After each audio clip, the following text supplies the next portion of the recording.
নমস্কার বন্ধুরা, আজকের ভিডিওতে আমরা আলোচনা করব দক্ষিণ এশিয়ায় রাজনীতির এক জ্বলন্ত ইস্যু নিয়ে। নেপালের সংসদ ভবনে আগুন, জনতার ক্ষোভে বিপ্লবের দাবানল, আর এই সমস্ত কিছুর নেপথ্যে রয়েছে আমেরিকার সোশ্যাল মিডিয়া ব্যান। হ্যাঁ বন্ধুরা, আপনি ঠিকই শুনেছেন। ফেসবুক, টুইটার, ইউটিউবের মতো প্ল্যাটফর্মে নিষেধাজ্ঞা এনে সরকার গোটা নেপালের যুব সমাজকে ক্ষুব্ধ করে তুলেছে, আর সেই ক্ষোভই এখন পরিণত হয়েছে রাজনৈতিক অগ্নিকাণ্ডে।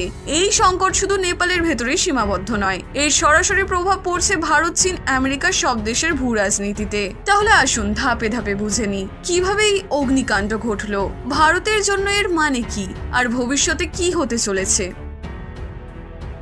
নেপাল দীর্ঘদিন ধরেই রাজনৈতিক অস্থিরতার মধ্যে রয়েছে। সংসদ ভাঙা, পুনর্গঠন, নতুন সংবিধান, জোট সরকারের টানাপোড়েন, এইসব নেপালের রাজনীতিতে নিত্যদিনের ঘটনা। প্রাক্তন প্রধানমন্ত্রী কেপি শর্মা ওলির ভূমিকা নিয়ে ক্রমাগত বিতর্ক আছে। সাধারণ মানুষ সরকারের প্রতি আস্থা হারাচ্ছে।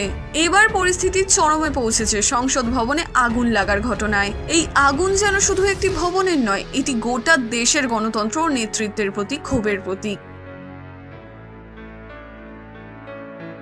এবার আসল প্রশ্ন, এই ক্ষোভ এত তীব্র হলো কেন? কারণ নেপাল সরকার সম্প্রতি আমেরিকান সোশ্যাল মিডিয়া প্ল্যাটফর্মগুলির ওপর ব্যান আরোপ করেছে।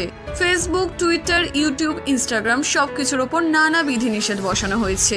এর ফলে সাধারণ মানুষ তাদের মত প্রকাশের স্বাধীনতা হারিয়েছে।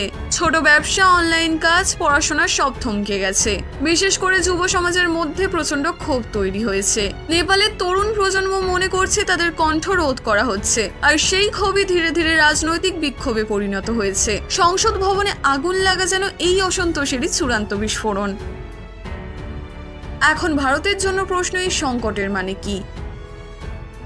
ভারত নেপাল সীমান্ত খোলা, নেপালে অস্থিরতা মানে সীমান্তেও সমস্যা বাড়া। নেপাল ভারতের ওপর নির্ভরশীল, যদি অস্থিরতা বাড়ে ভারতের ব্যবসা বাণিজ্যে ক্ষতি হবে। আমেরিকার ব্যানের কারণে যদি নেপাল চীনা অ্যাপ ব্যবহার শুরু করে তবে ভারতের ডিজিটাল স্বার্থ ক্ষতিগ্রস্ত হবে। নেপাল হলো ভারত ও চীনের মাঝে একটি বাফার জোন। নেপাল হারানো মানে গোটা দক্ষিণ এশিয়ার ভারসাম্য হারানো। আমেরিকা দাবি করছে নেপালের নিরাপত্তার জন্য সোশ্যাল মিডিয়া ব্যান জরুরি, কিন্তু বাস্তবে তারা নেপালের ডিজিটাল স্পেস নিয়ন্ত্রণ করতে চাইছে। এই সিদ্ধান্তে নেপালের মানুষ এখন আমেরিকার বিরুদ্ধেই ক্ষুব্ধ। অন্যদিকে চীন এই সুযোগ কাজে লাগাচ্ছে। তারা নেপালকে উইচ্যাট, উইবোর মতো নিজেদের প্ল্যাটফর্ম অফার করছে। অর্থাৎ আমেরিকার ব্যানের কারণে নেপাল ধীরে ধীরে চীনের দিকে সরে যাচ্ছে। ভারতের জন্য এটি অত্যন্ত উদ্বেগের বিষয়।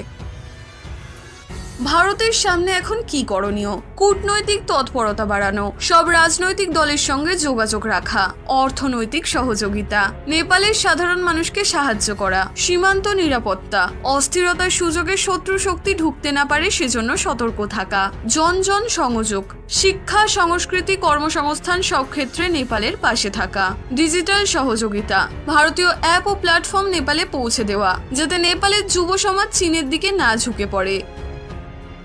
নেপালের এই অগ্নিকাণ্ড প্রমাণ করছে শুধু রাজনৈতিক নয়, স্থিতিশীলতা নয়, ডিজিটাল স্বাধীনতাও আজকের দিনে সমান গুরুত্বপূর্ণ।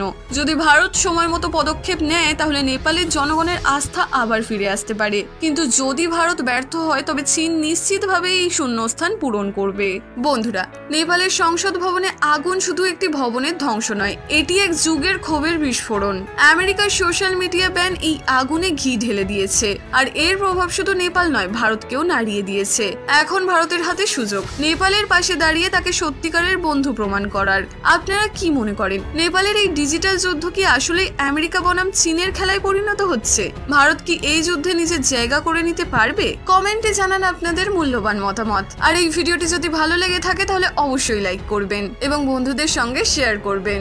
বন্ধুরা, এই ধরনের আরো নলেজেবল ভিডিও দেখার জন্য সময় স্রোত চ্যানেলটিকে সাবস্ক্রাইব করুন। ভালো থাকবেন, সুস্থ থাকবেন। জয় ভারত, জয় হিন্দ।